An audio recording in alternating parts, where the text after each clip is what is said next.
Hey guys, thank you for your great response to my part 1 of common mistakes in performance testing.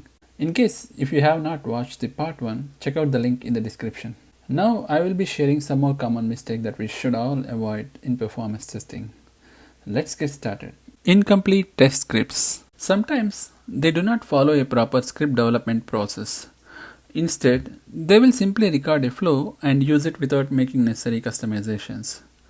They will also not follow proper techniques to handle errors within the script. Because of this, it will be difficult for them to identify the root cause of the errors during the testing. In addition to that, the impact of incorporating think times within a script is not well understood. This can lead to situations where the script does not accurately simulate real user behavior. Some of the performance testers often assume that a script is ready for execution solely based on the output provided by the testing tool. They do not validate whether the script effectively replicates the real user actions. Many scripts contains hard-coded test data that is repeatedly used during the performance testing.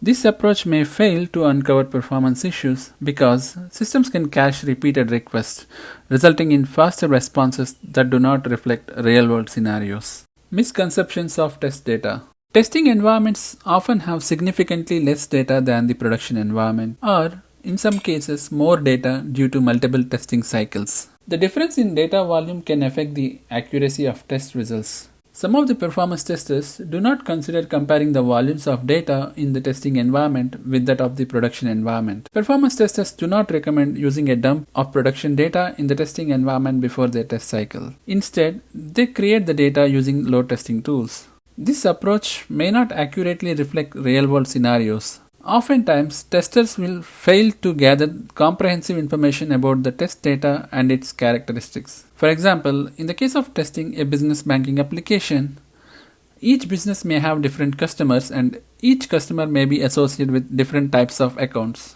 Ignoring these characteristics can result in unrealistic test execution and unreliable results. Inadequate monitoring setup. Load generation is not the sole crucial aspect of performance testing. Oftentimes, we come across situations where response times were deviated within the defined SLA. However, there is a lack of options or insufficient measures in place to investigate the bottleneck. The significance of performance monitoring is not fully understood. In some cases, performance monitoring is conducted merely as a formality or to include metrics in the reports. The proper selection of performance counters before conducting performance testing is not defined, leading to inadequate monitoring and analysis. Poor load simulation.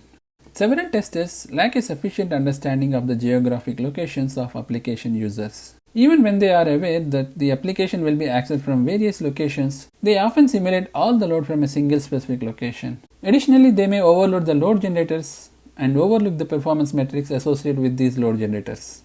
No importance to the client-side performance.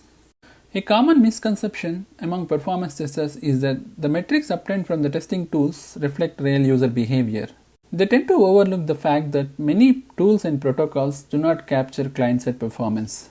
Consequently, they fail to include plans for measuring client-side performance aspects. For instance, they neglect to assess the time it takes for a web page to fully load in a browser or to identify any JavaScript errors that may affect real user performance.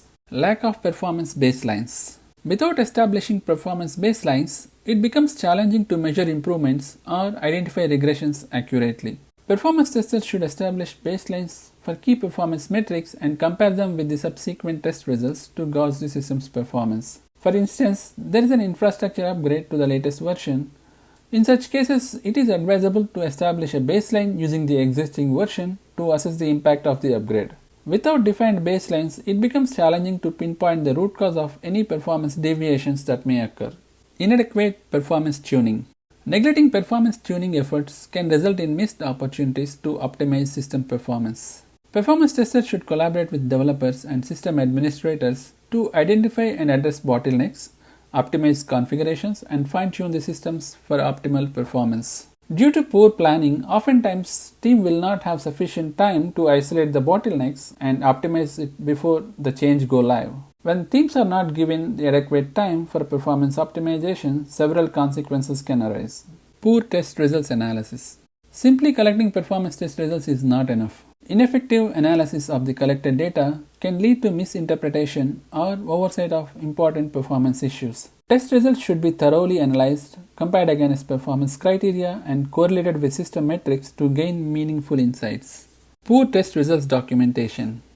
Insufficient documentation of test results can create challenges in replicating issues and effectively communicating the findings. It is essential for performance testers to document various aspects of the testing process to ensure proper tracking and understanding for the future releases. Ineffective collaboration and communication. Performance testing requires collaboration among different stakeholders, including developers, testers, and infrastructure teams. Lack of effective communication and coordination can lead to misunderstandings, delays in issue resolution, and incomplete performance testing. There are many other common mistakes that we can see in performance testing, but I have only touched on some of the major ones. I will soon create a roadmap for performance testing and many other informative and technical videos, so stay tuned. Thank you for watching, and please don't forget to like and subscribe.